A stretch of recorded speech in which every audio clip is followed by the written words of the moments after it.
कौन है? प्रारब्ध के मूल में कर्म, कर्म के मूल में प्रारब्ध। ये क्रम चलता है ना अनादिकाल से।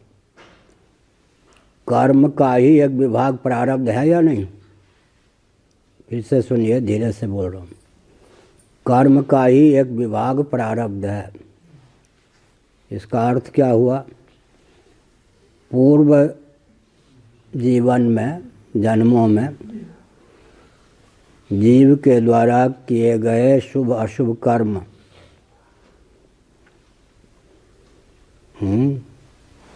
जो अब भोगे नहीं जा चुके हैं, वो जमा हैं, उनका नाम है संचित।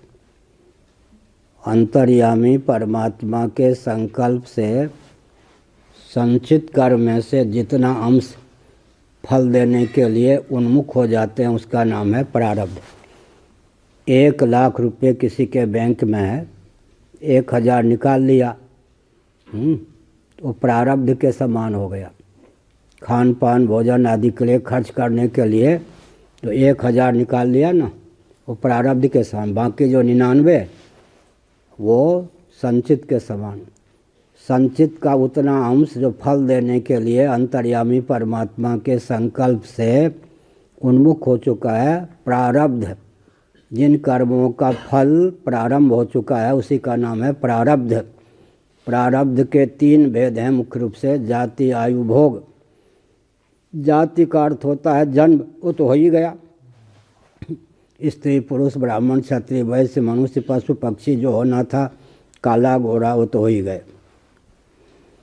दूसरा है फल आयु, श्वास प्रश्वास की निश्चित अवधि, कोटा। तीसरा है भोग, सुख दुख देने वाली सामग्री, व्यक्ति और वस्तु की उपलब्धि और उनके सेवन से सुख दुख की अनुभूति, उसी का नाम है भोग। जाति आयु भोग प्रारब्ध के 3 मुख्य फल हैं। आप शायद कल नहीं थे या सुबह की गोष्ठी में। अगर मानव मनुष्य सर्वथा प्रारब्ध के अधीन हो तो लौकिक वैदिक विधि निषेध संहिता उस पर लागू न हो, क्रियान्वित न हो।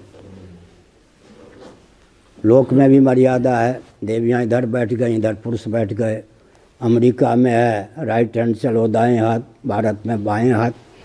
कुछ लौकिक मर्यादाएं हैं, कुछ शास्त्र सम्मत मर्यादा है खान पान विवाह आदि में, तो मनुष्य के ऊपर ये लागू हैं। अगर मनुष्य सर्वथा प्रारब्ध के अधीन हो तो लौकिक और वैदिक आचार संहिता उस पर कतई लागू न हो, बिल्कुल लागू न हो, कतई। महानंद जी बोलते हैं। इसीलिए मनुष्य सर्वथा प्रारब्ध के अधीन नहीं है। ठीक, नए कर्म करने की भी क्षमता है। दूसरी बात यह है कि प्रारब्ध को नया बल नहीं प्राप्त, प्रारब्ध को नया बल प्राप्त नहीं है। और प्रारब्ध जो है फल दे करके नष्ट हो जाता है, फ्यूज हो जाता है। लेकिन अज्ञानी जो व्यक्ति हैं उनके हृदय में संस्कार का आधान कर देता है। वो संस्कार फिर शुभ और अशुभ कर्म कराने लग जाते हैं। प्रारब्ध को नया बल नहीं है, पौरुष को नया बल है। पौरुष को नया बल है। इसलिए पौरुष के द्वारा प्रारब्ध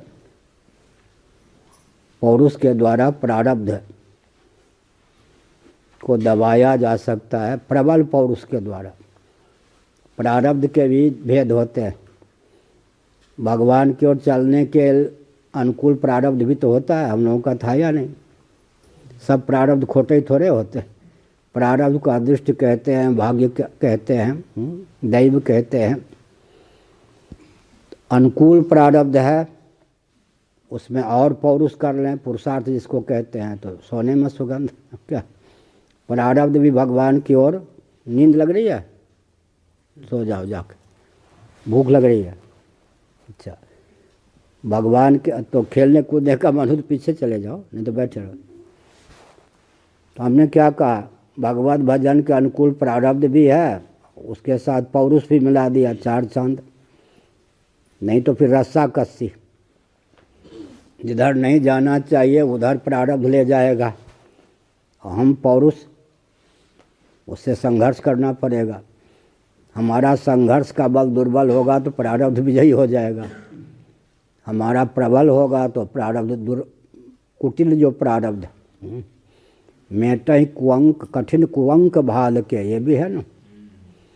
तो भगवान का भजन करने पर बहुत बढ़िया है। पार्वती जी का नाम सुना है? देवर्षि नारद जी जो एक ज्योतिषी थे वह है, उनके वर का सब लक्षण बताया। नंग धरंग रहेगा, स्मशान में रहेगा, उसका घर भी नहीं होगा, भिक्षा मांग के रहेगा, अवधूत के समान रहेगा, ये सब। ना उसके कोई माता होंगे न पिता होंगे, ऐसे सब। अब घर में नारद जी का बच्चा झूठ नहीं हो सकता, उनसे बढ़िया ज्योतिषी कौन होगा। रोना धोना शुरू हो गया। फिर विचार किया गया, साज अमंगल मंगल राशि। बाहर से शिव जी सब अमंगल, शिव का अर्थ क्या होता है? सुंदर कल्याण स्वरूप। शिव जी का स्वरूप क्या है? बाह्य साज अमंगल मंगल राशि, अंदर से मंगल स्वरूप हैं, बाहर से अमंगल दिखते हैं। जितने दुर्गुण बताए गए इसके पति ऐसे होंगे, वो सब दुर्गुण भी हों, सब के सब दुर्गुण भूषण बन जाएं, ऐसा कोई व्यक्ति है क्या? इस पर अनुसंधान चला तो बाहर से वो सब दुर्गुण, अंदर शिव जी, साज अमंगल मंगल राशि। तो चयन किया गया। तो प्रारब्ध देखो, जो तप करे कुमारी तुम्हारी, भावी में सकैं त्रिपुरारी। संकेत कर दिया, शिव जी में साज अमंगल मंगल राशि, बाहर से वो सब लक्षण हैं जो इसके पति के लक्षण बताए गए। लेकिन शिव जी बीच में अगर बृहस्पति हो जाएं देवगुरु, अगल बगल जितने ग्रह होते हैं सब अनुकूल हो जाते या नहीं? शिव जी यहाँ भी क्या है? साज अमंगल मंगल राशि। जीव जब तक शरीर में है तब मंगल है नहीं तो बस देखो, अमंगल को मंगल करने की क्षमता आत्मा में है या नहीं? ऐसे क्या पूछा था आपने? प्रारब्ध के लिए ना। हमने कहा कि कभी प्रारब्ध प्रबल होता है, कभी पौरुष, कभी बराबर। अनुकूल प्रारब्ध है तो पौरुष के द्वारा और उसके प्रबल कर लेना चाहिए। प्रतिकूल प्रारब्ध है तो रस्सा कस्सी। फिर एक है, मैंने संकेत किया गंभीर रूप से, प्रतिकूल प्रारब्ध भी है, उसमें सोचना चाहिए कि इसमें कौन सी चीज़ ला के बैठा दें तो सारी प्रतिकूलता अनुकूलता का रूप धारण कर ले, भी मैंने संकेत किया क्या? तो हमारे पिताजी, हमको तो एक ही दो झांकी याद है, बहुत बड़े ज्योतिषी थे, दरभंगा नरेश राजा ब्राह्मण होते थे, उनके यहाँ राज पंडित थे, बहुत दिग्गज ज्योतिषी और कर्मकांडी थे। उन्होंने हमारी जन्मपत्री बनाई। तो माता जी ने और लोगों ने पूछा ये कैसा बालक होगा? उन्होंने कहा इसमें राजा और भिखारी दोनों के लक्षण हैं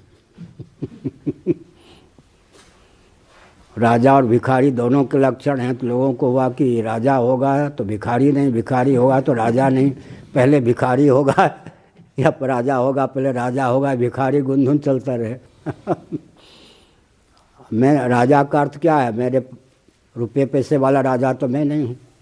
नकली भी जब मेरे नाम पर करोड़ों बटोर लेते हैं तो मेरा धन ही लक्ष्य हो तो अरबों मेरे पास हो, लेकिन धन बटोरने के लिए संन्यास नहीं लिया है, न शंकराचार्य का पद का उपभोक्ता में नहीं होता, पद के दायित्व का निर्वाहक बनता। जो व्यक्ति और वर्ग पद का उपभोक्ता बन जाता है गिर जाता है, अपने दायित्व का निर्वाह। तो शंकराचार्य का पद जो है राजाओं पर भी शासन करने का है। जब से मैं शंकराचार्य तब से बोलने लगा या नहीं, लोग तो डरते हैं बोलने। शंकराचार्य का पद जो है शासकों पर शासन करने का, शासकों पर शासन करने का पद तो अब ले गया। और बाबा कहाँ से? बद्रीनाथ से ऊपर वसुधारा से लेकर श्रृंगेरी तक भीख मांग चुका हूँ, भिक्षा बाबा वेश में भिखारी का भी लक्षण है और राजा का भी लक्षण हो गया शंकराचार्य होने से। क्या ऐसा है कि प्रतिकूल प्रारब्ध को भी अनुकूल बनाया जा सकता है। साज अमंगल मंगल राशि, नहीं तो संघर्ष जो प्रबल होगा वो विजयी होगा। पौरुष और प्रारब्ध में संघर्ष होता है। अनुकूल प्रारब्ध हो उसके लिए और अनुकूल प्रयत्न कर लिया जाए तो प्रारब्ध को नया बल नहीं होता, पौरुष को नया बल होता है। इसलिए पौरुष की प्रधानता है मनुष्य जीवन में। हो गया। अरे वाह गौड़ जी, अभी गौड़ जी हैं।